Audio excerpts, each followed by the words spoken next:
I'm about to run up a check. Watch on my wrist and protect. Then with your boy, they go easy. I get my foot on their neck. Tap on the scene and I flat. Grip me and I make it stretch. Get to the money, the mission.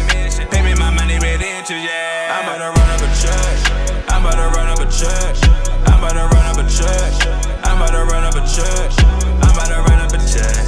I'm about to run up a check. This is Taste Reaction Podcast with your guy, Mr. UA, and today is a very, very special guest, and I'm, let everybody know I'm so excited to be a part of his movement or help out in any way that we can. But, we have Darnell Hinton on here, promoting Teach One, Feed One, and, let him explain the process a little bit to you guys because I can't, whatever. But just explain it, small form to the people, pretty much what it is. Awesome. First of all, I appreciate you having me on.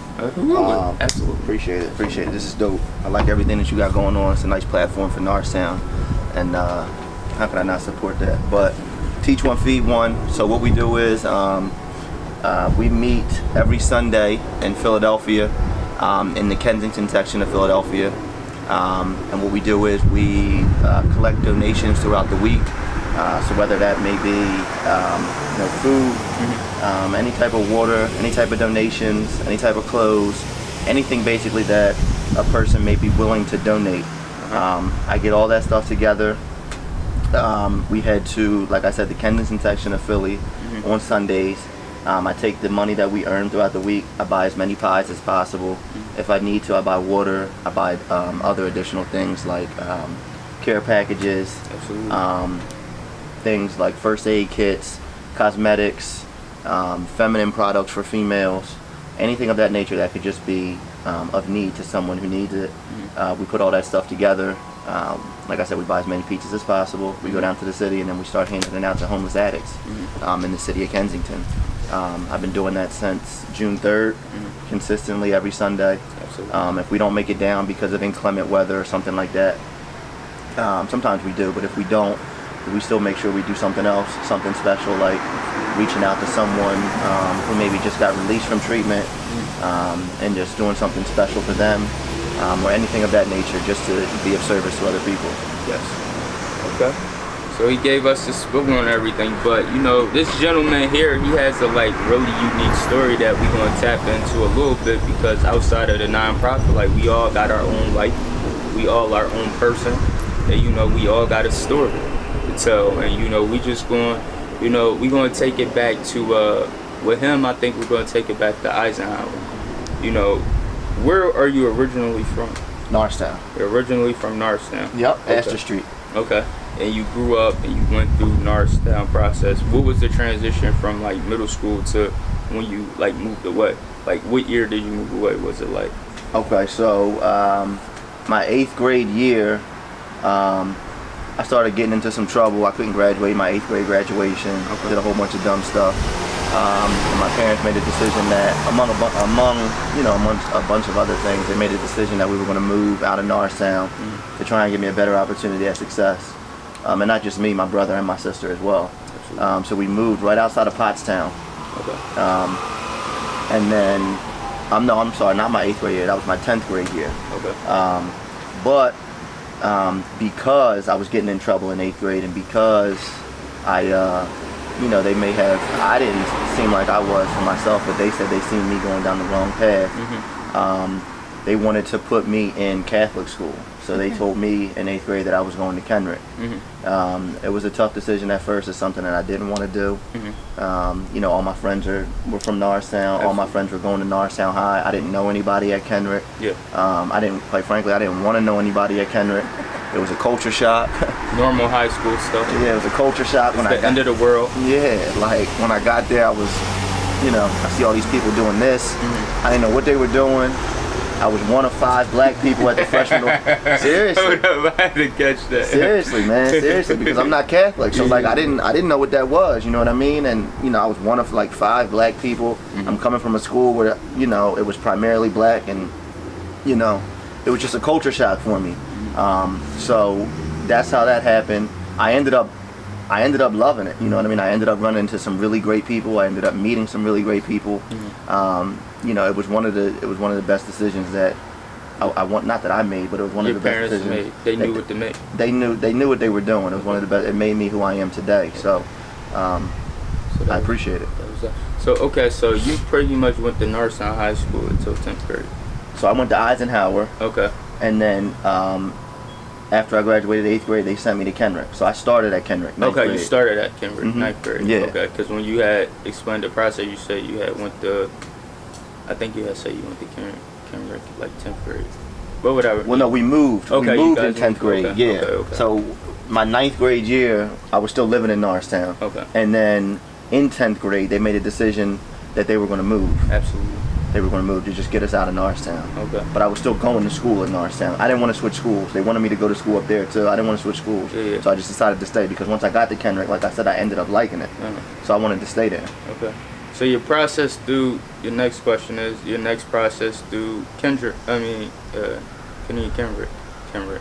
Okay, what was your process there with the people and, you know, sports and like even like the party life? Okay. To be honest with you, yeah, like, so I'm sure anybody can tell you, anybody who knows me from Norristown can tell you, like, I've always been a pretty straight edge kid, you know what I mean? Like, always, like, yeah, I've always been a class clown, and I've always been, you know, the funny guy, and, you know, trying to impress the girls in class, you know what I mean? I always did, but as a young man, who isn't trying to do that when you're a young kid, you know what I mean? But for the most part, I still managed to get good grades.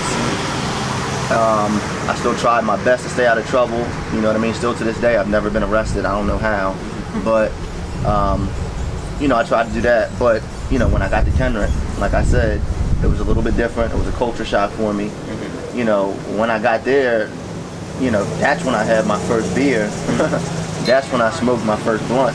You know what I mean? Like, I still remember to this day, I went to this party with my friend. He was like, dude, we're doing a keg stand. Come on. I didn't even know what the hell a keg stand was. I'm like, a keg stand? I don't drink no beer. He's like, nah, come on. It's what everybody's doing. Come on. So I'm like, nah, I'm going to just, you know, I'll just take a Coke or something like that. You know what I mean? He was like, nah, that's what you want to do. So I did it. You know what I mean? So the point of the story is that's where I had my first drink. That's where I smoked my first blunt. Like, that's where I did everything for the first time. So I got acclimated there really fast. So before we even move on in the story, a debate we've always had in like high school and just whatever is like, you know, obviously we don't like to make it about race, but sometimes it's just easier and broader to explain the point. So like, do you think white people party harder than black people? Right. Absolutely. Absolutely. So, and when I say this from the best possible part. I come from an impartial party. My mom is mixed, so like I have a white grandmom. My dad is black. Like, you won't find a more like person for equality than me. You know what I mean? Like, I don't see color. Like, I'm Interesting point. I didn't know that. I'm on both sides of the spectrum. You know what I mean? Like, I have white friends, I got black friends. I don't see color. I see good people and I see bad people. That's it. Period. But to answer that question, yeah, absolutely. Like I said, like, when I was in 8th grade, when I was going to Eisenhower, you know, some of my friends were smoking weed, some of my friends were, you know, doing different stuff. I didn't want to get involved in that period. Like, I didn't want to smoke. Like, I just didn't want to do anything. But you know that was what I mean? pretty much where it ended for us. Like, right. To be honest, so like when I say that, right, what I hear a big thing of all the time is because when you go to, like, for instance, you say Catholic school or schools you might have to pay for or get a scholarship for, those kids' parents typically have money. Right. So they're prone to being able to afford better drugs. Right. Us, we're known for being like fucking babies kids. Right. You know, and it's all Weed. out there and whatever, and weed and, you know, smoking. But when we think about it, in reality, you have other kids on the other side when they say, you know, the grass isn't always greener on the other side, are actually doing harder drugs than the people within our community. Right. You know, so what's kind of your intake on that? So, I mean, I would agree with you. I would agree completely with you. Like, I mean, for the most part, you see, you know, kids in urban areas, like you said, what they do is they smoke weed. You know, if they drink 40s, or they, you know, like, that's what they do. As a young kid, I mean, as you get older, it transitions into, it eventually becomes Hennessy, usually, but, you know, Which kids, is trash, by the way. kids in that live in better sections or kids whose parents have more money, you know, they also smoke weed, but they get into other things. You know what I mean? They do pills. They, you know, and this isn't to categorize one group of people because not everyone is like this. Just for the most part. Yeah. They smoke weed. They do pills. They might do a little bit of coke.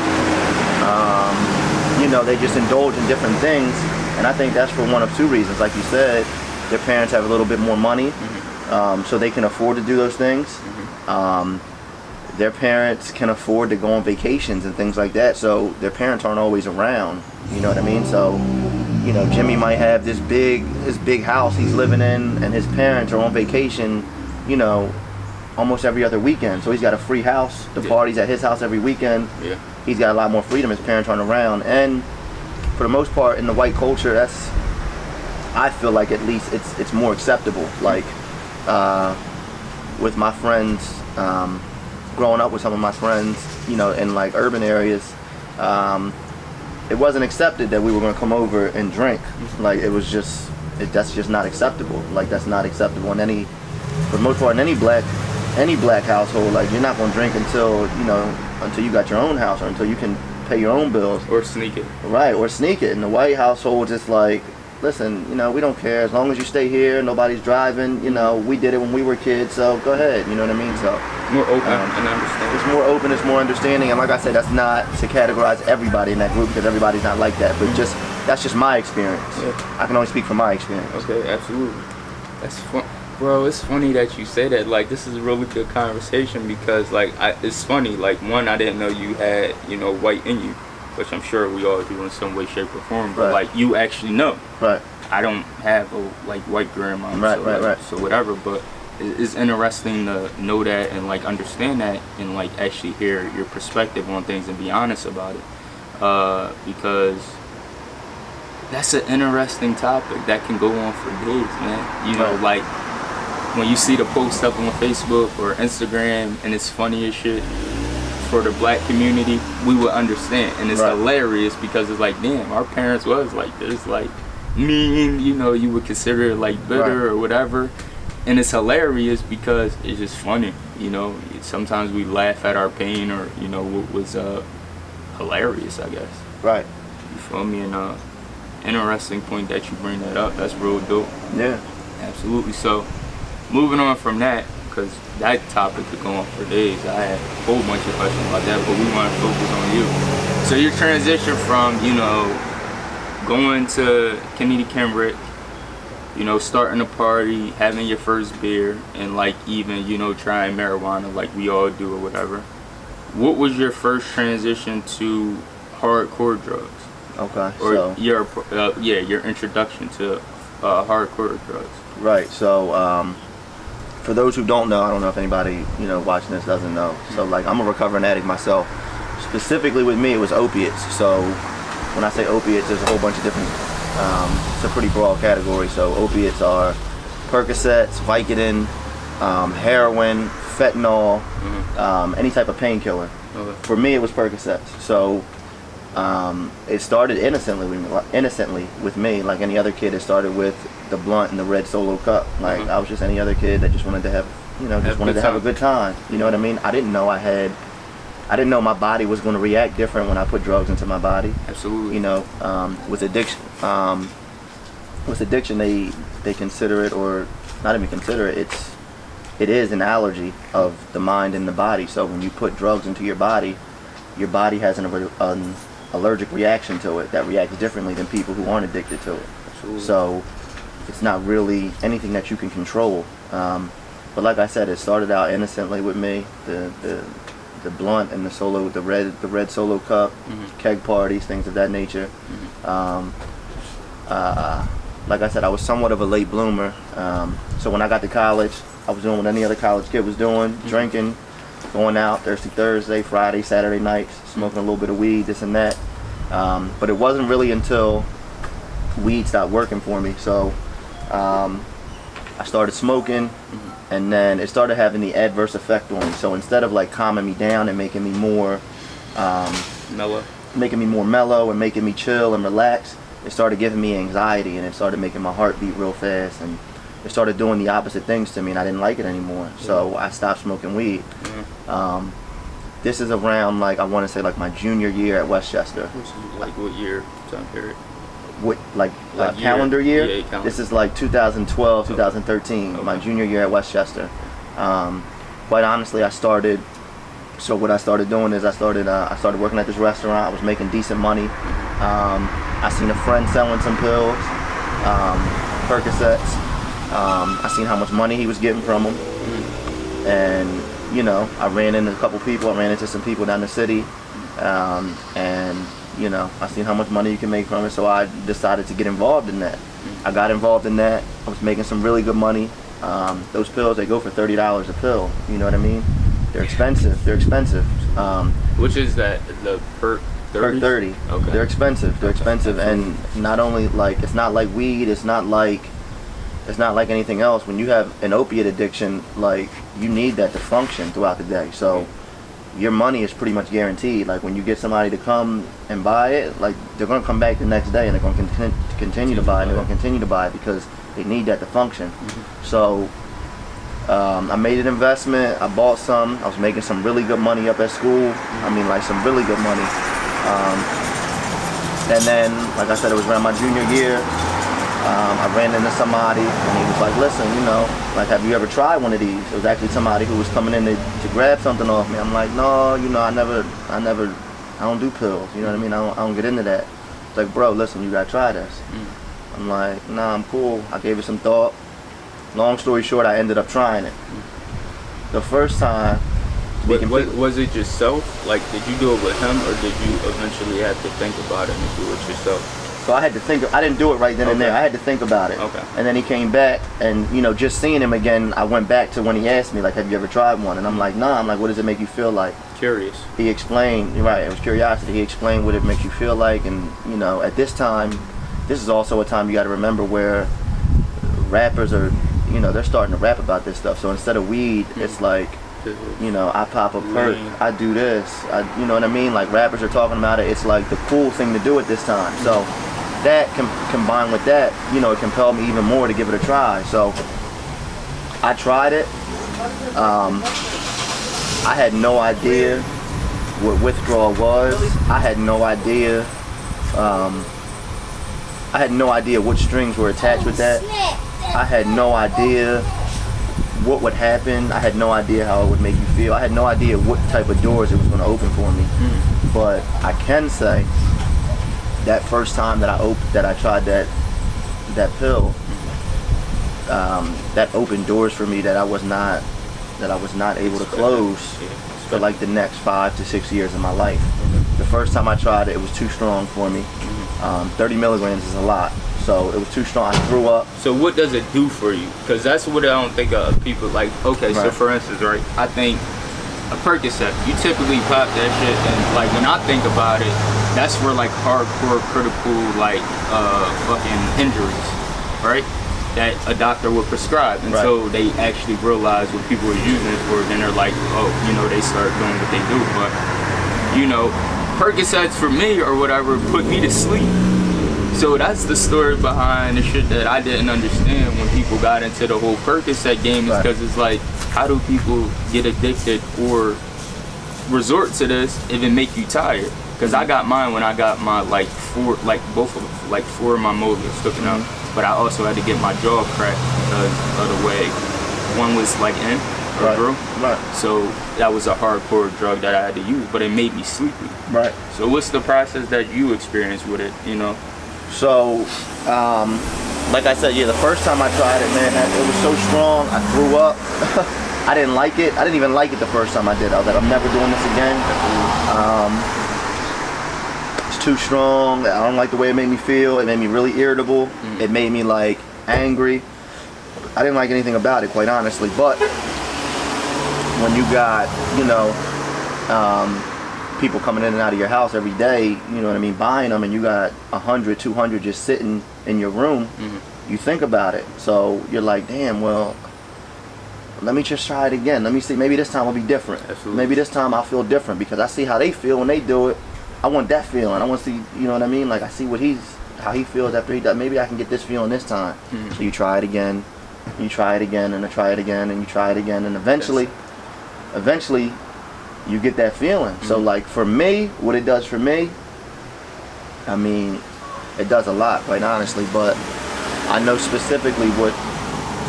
So what it's supposed to do is it's a painkiller.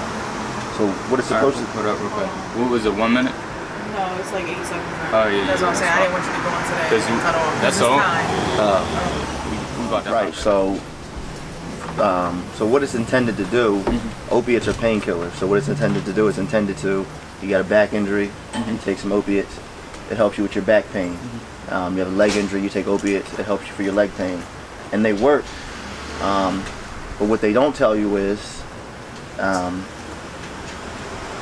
when you take opiates, they also come with addictive behaviors too. So everybody has opiates. So everybody has natural opiates in your body, right? So like right now, if you were to fall and you were to scrape your knee, you'd have natural opioid receptors in your body that would take over, and if you didn't have those, it would hurt 10 times more if you fell. But because you have natural opioids in your body, it takes that over, right? And you don't feel as much pain as you should.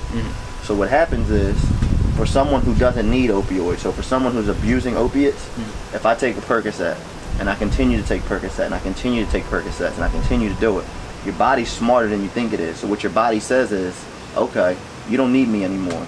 So I'm going to stop making my natural opioid receptors and start depending on the ones that you're artificially putting into your body. Absolutely.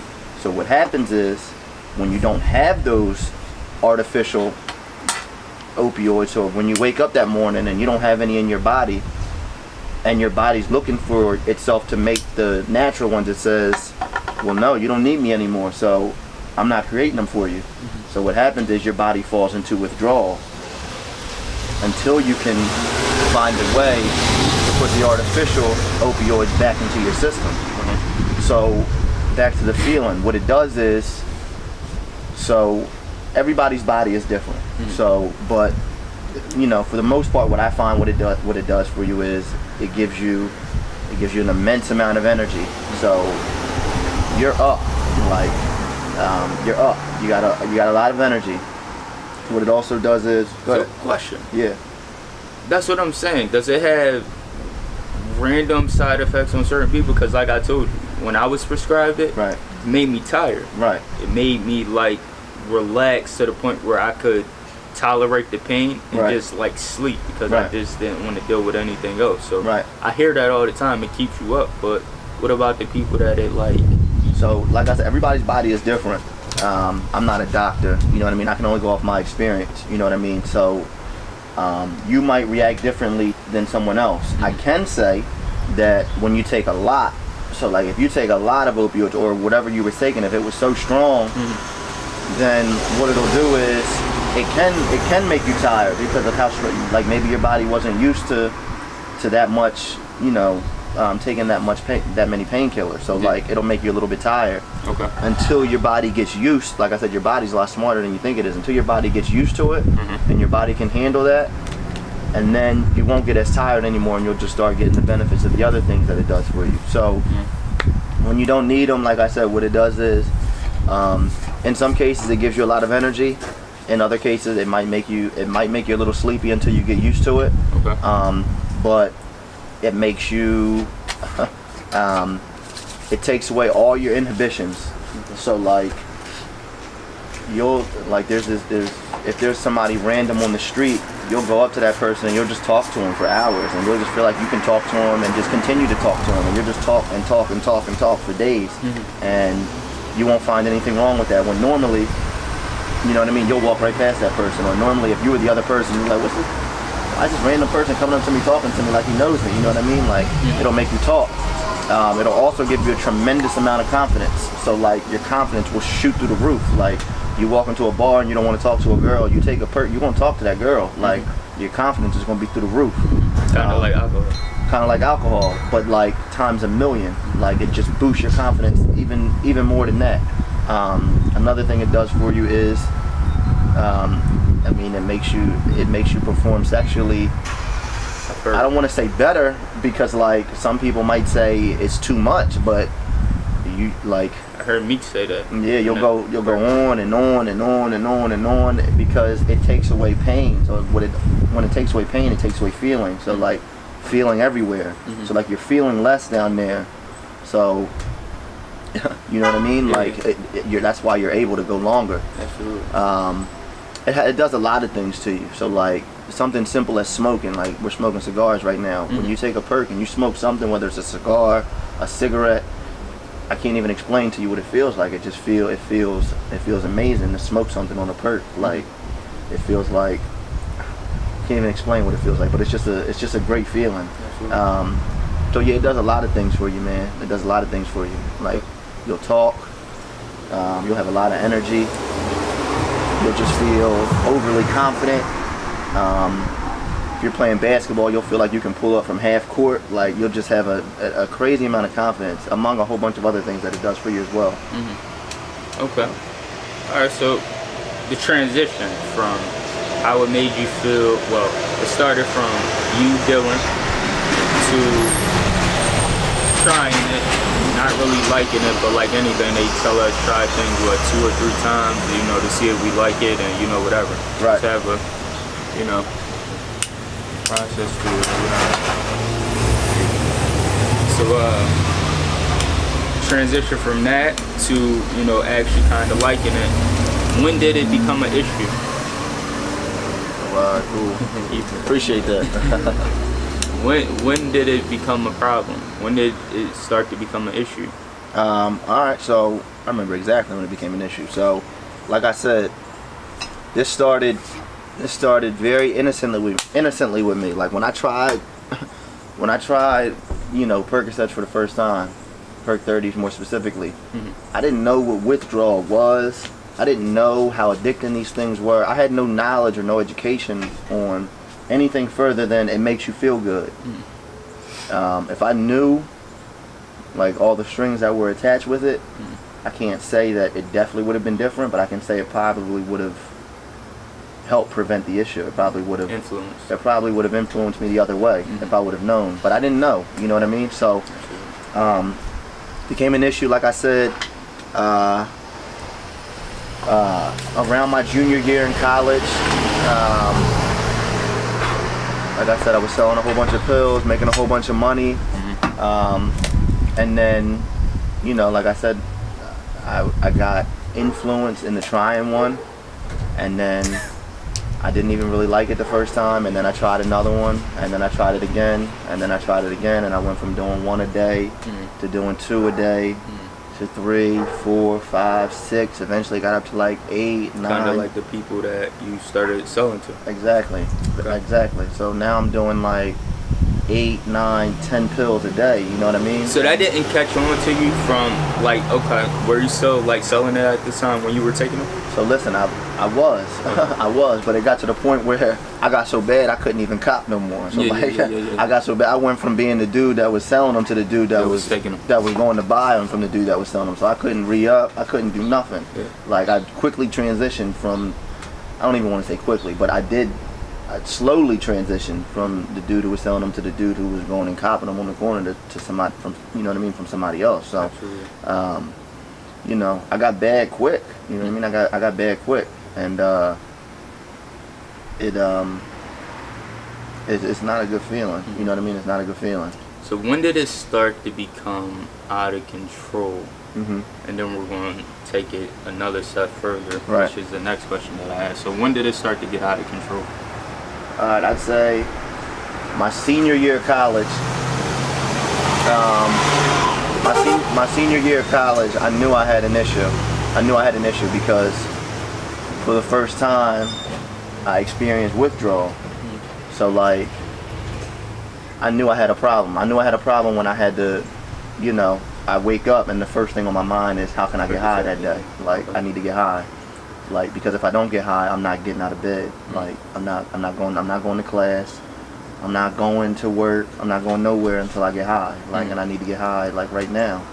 So and anyone who hasn't been through withdrawal, like we don't even got enough time on the segment for me to like be able to definitively explain to you what that feels like. But I wouldn't wish it on your worst enemy. I wouldn't wish it on his worst enemy. I wouldn't wish it on her worst enemy. It's the worst feeling in the world. Like, you literally feel like you're gonna die. Like, And just so again, like, not meaning to cut you up, I definitely want to have him on here again, maybe with somebody else we feel as though, you know, we could sit down and we could really get in depth with the conversation that you said, because like these are things, depression, just all these things. I really feel like you're one of those people I can sit down and have that conversation with. right. But yeah, you can proceed. Right. Yeah. So, like, you literally feel like you're gonna die. So, like, I'll explain to you briefly. Like, so,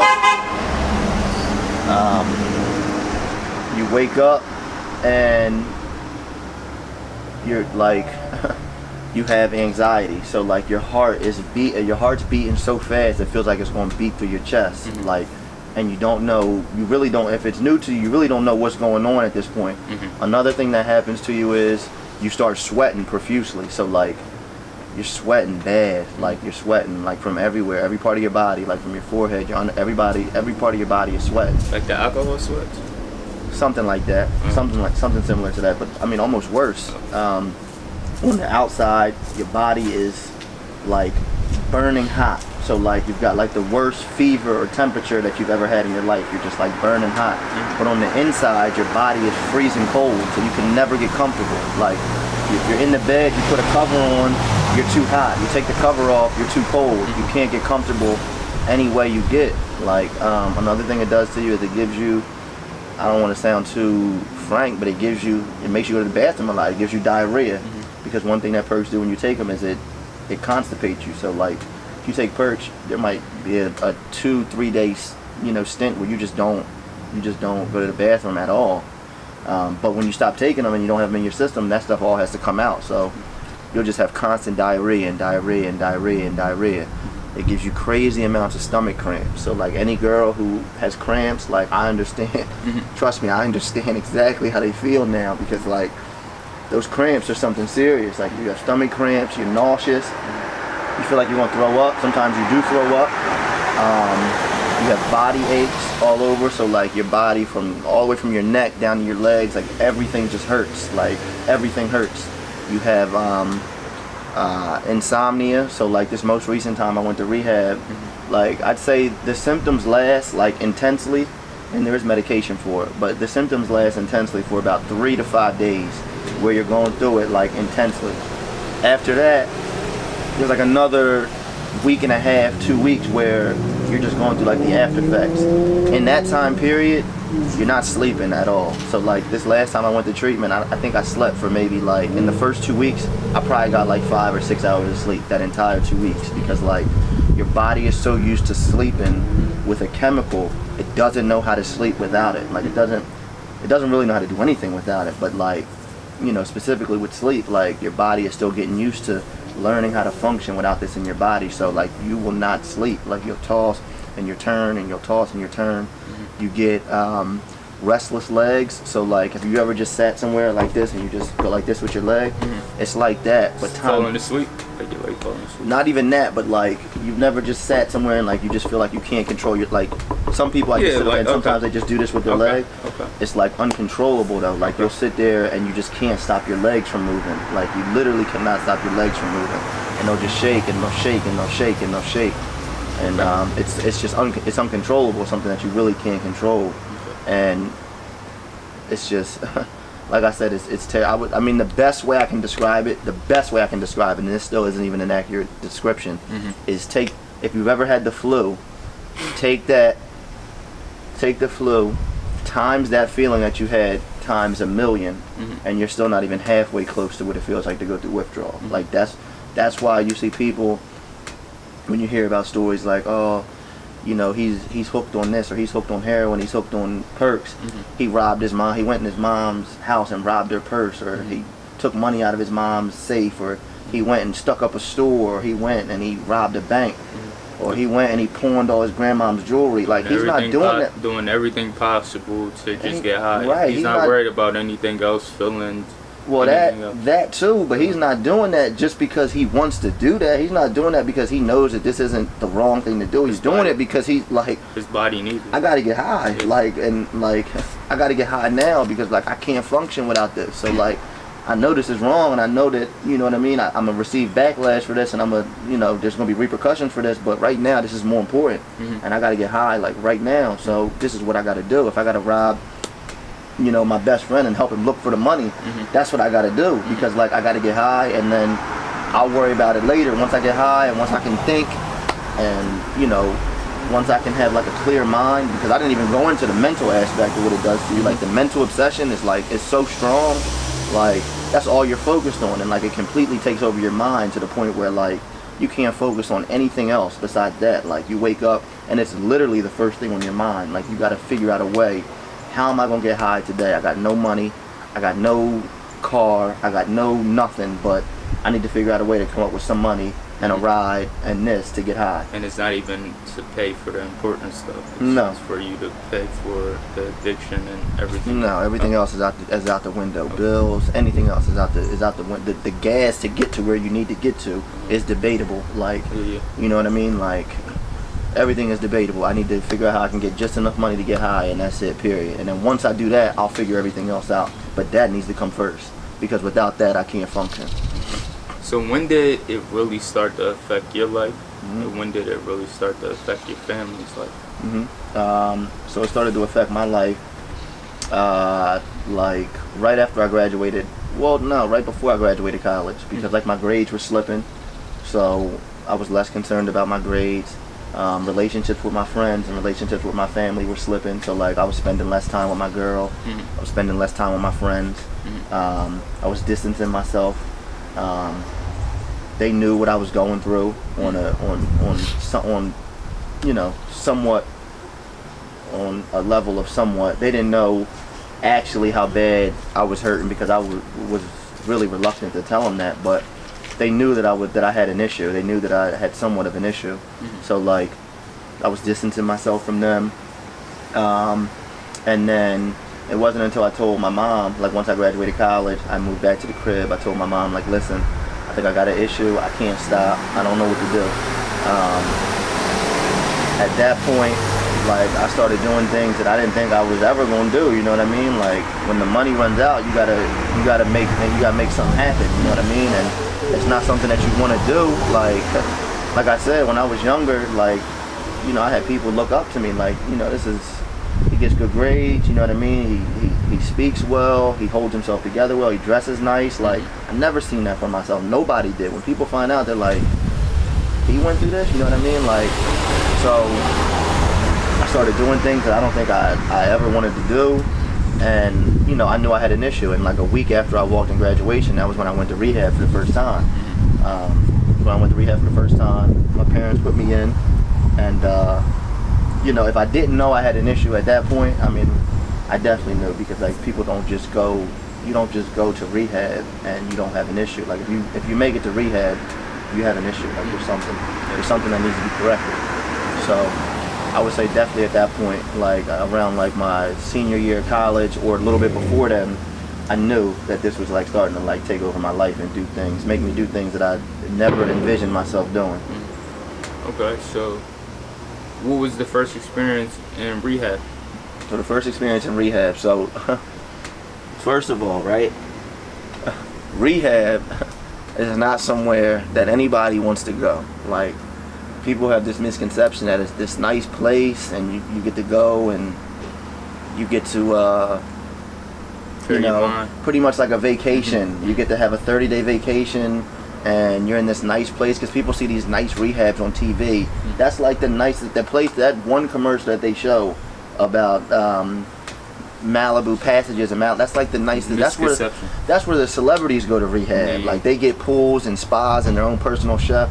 That's not what rehab is like, my man. Like, now granted, when I was on my mom's insurance, right, I was fortunate enough to be able to go to some okay, pretty decent rehabs where, you know, for the most part, it's bearable. So like, you can tolerate going away for 30 days, and you know, you don't want to go crazy. But rehab, I mean, now granted, it's not jail, but rehab sucks, bro. So like, when you go into rehab, What they do is they make you strip, just like you go to jail. They make you take everything off. You gotta pick everything up. Back at rehab, and you were saying like the perception of, you know, rehab with celebrities compared to real life and just whatever is just different. We Right. were going through your process of your first time process in rehab. Right. So yeah, my first process, it's the first time it's a scary experience, man. It's something that nobody should have to go through. That I don't want anybody to have to go through. And like I said, it's not jail, and I've never been arrested. I've never been to jail, so I don't even know what jail is like. I can't even talk from that experience. Yeah. So all I can say is when you go to rehab, people have this misconception that they see this commercial about Passages in Malibu. It's nice. It's this big pool and there's palm trees and you have you have a chef and you got this. That's where like people like Justin Bieber goes if he has a problem because he can afford that. No, that's not. If you're lucky and you have insurance, you get to go to a place that's somewhat bearable. Like I said, the first thing you do when you go in there, you sit on this couch. You do all this paperwork, then they tell you to come back. You got to say bye to your family. That's the first time that you're going, your family's going to see you and say bye to you. Like, listen, that's an emotional time right there. That's your mom, your dad, probably your brother, your sister. They're all looking at you like, all right, we'll see you in 30 days, I guess. You know what I mean? And, any mom, like, they get emotional. Any dad, like, that's their son, that's their child. Like, they watched you grow up when you were this big. They see you walking into a rehab facility, like, they're gonna get emotional. You get emotional too, you know what I mean? It's like, damn, how did I get here? Like, how did I get to this point? Like, I started doing this. I remember when I was a kid and playing in youth basketball leagues and doing that. How did I get to this point where I'm walking into my first treatment center? So you go to the back, they tell you to strip. Girls and boys, take all your clothes off. If you're a girl, you gotta lift your breasts up. If you're a man, you gotta lift, you gotta lift your testicles up. You gotta bend over. They got to search every part of your body, and I mean every part of your body, to make sure you're not trying to sneak nothing in. Once you do that, they make sure you're good. They give you your clothes back. They search your bags to make sure you're not sneaking nothing in through your bags. They search all your clothes, everything. They go through everything you got. Then they tell you, okay, well, now we're gonna take you back and we're gonna ask you a couple questions. And by a couple questions, I mean they ask you 1,000 questions, bro. And these are like personal questions with this person that you've never even met before. And it's like, how many times have you used, and what do you use, and how many times a day do you use, and how has this affected you, and have you lost your job, and have you done this, have you done that? And it's like, it might sound stupid, but when you're in that moment right then and there, like all your emotions hit you, and like you're like, damn, like once again you're like, how did I get here, and why am I telling this person that I never met? Once you hear it come out, like you hear yourself say it, and it's like, your emotions hit you, and you start, and most times usually in that part, like you start crying, they start crying, and then you eventually get to walk up to your room. You go up into this little ass room.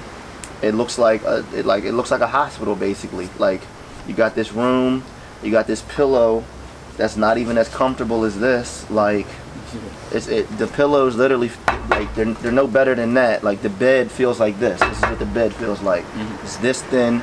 You get a mattress that's this thin. You get a cover that's probably as thin as this hoodie. So like, no matter what, you're not gonna get warm in there. They take everything from you, like everything that makes you comfortable, they take it from you. You have nothing. Like, unless your family comes up and they drop you off like some soap and some like toiletries, unless they do that, unless you're fortunate enough, unless your family is, you're lucky enough where you're in a position where your family can do that, you get the basic stuff. You get this little soap that's like this, that runs out in like 3 squirts. You get this little stupid shampoo that like has no scent. Like, you get all the basic stuff. And for girls it's a big deal. Like, girls need certain things for their hair that make, you know what I mean? Like, I'm sure girls can attest to it better than I can, but like, they like certain lotions and they like certain things for their hair that makes, because what one girl might need for her hair, another girl who's brought up in a different culture, she needs something different, you know what I mean? And you don't have access to that unless they bring it up for you. Very close, just so you know, I was in juvenile hall before, and that's very close to incarceration. They set like just the setting. Yeah. Like what you're telling me is very, set up the exact same, very, bro. very Set up the similar. exact same. Like Very, you can't. very I mean, you can leave. So like, there's no change. The only difference is in You rehab, could. you can leave if you want to. Yeah. So there's no barbed wire. There's no fences. There are fences, but there's nobody basically telling you that you can't leave. Jail, you there. If you're there, you're there. You're not leaving. Rehab, you can leave. It's called against medical advice. Mm-hmm. So basically, you sign something that's saying you're leaving against medical advice, which is them telling you that you need to stay here. Mm-hmm. You leave, but what they do is they make it as difficult as they possibly can for you. So what they'll say is, they'll make you sign something in the beginning that says,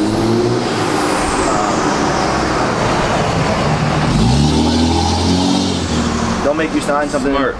You're really smart on cues. Oh yeah. Some people keep talking, but you still can hear it. It's a point of that. But go ahead. Yeah.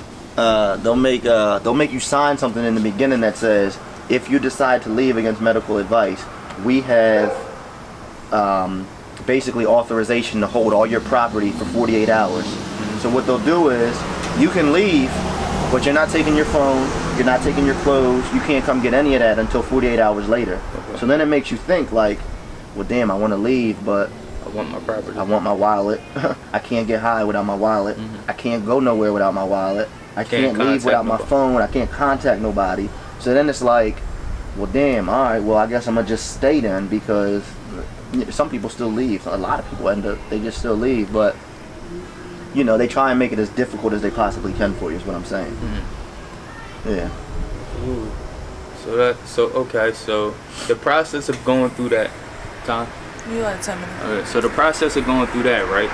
And then from what I heard in your previous video, like I did my, due diligence like I'm supposed to do, you relapsed 9 times? I've relapsed over 1,000 times. I've been to rehab 9 times. Okay, you've been to rehab 9 Yeah. times. So going through that first experience and knowing that it was hell, what made you do it over and over again, like coming out clean and Right. like relapsing?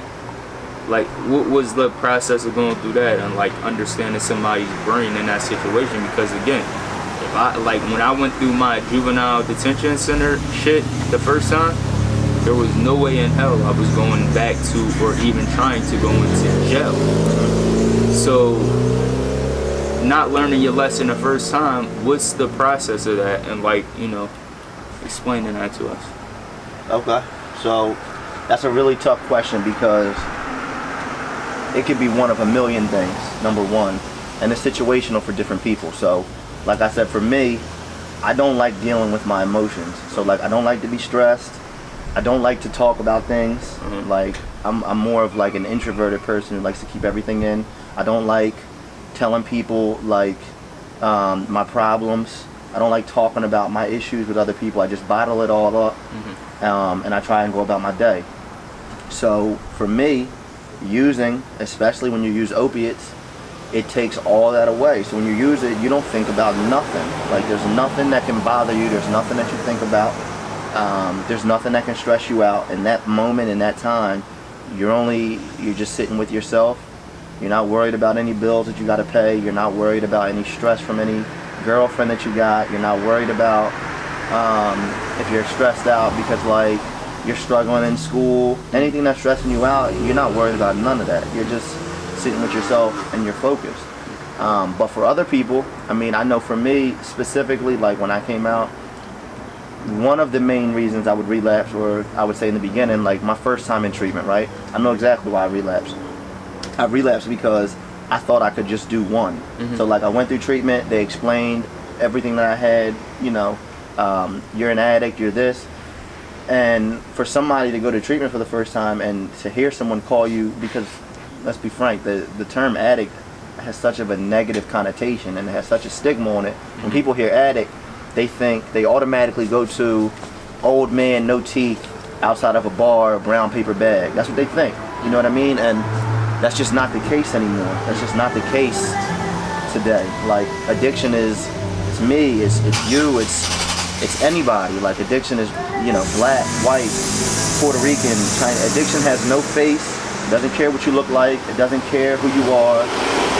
doesn't care anything about you. Like, if you have the disease of addiction, then you have the disease of addiction, and that's just what it is. You know what I mean? So, for me, like, it was hard for me to swallow my pride and just accept the fact that someone was telling me, yeah, you're an addict and you're never going to be able to do drugs and you're never going to be able to drink for the rest of your life. Like, that was hard for me to accept, and that's hard for anybody to accept. So I just was like, well, listen, you're wrong, and I'm not an addict, and I'm going to go out and I'm going to be able to control this. So I know where I made my mistake last time. I did too many. I'm going to go out this time, and I'm just going to do one, and I'm going to do my best to control it, and I'm not going to let it get past one. So the transition from that, so okay, from what I heard that you said to me is you knew what the problem was the first time. You were going against the odds of what other people were saying that you could do. It's being rebellious, right?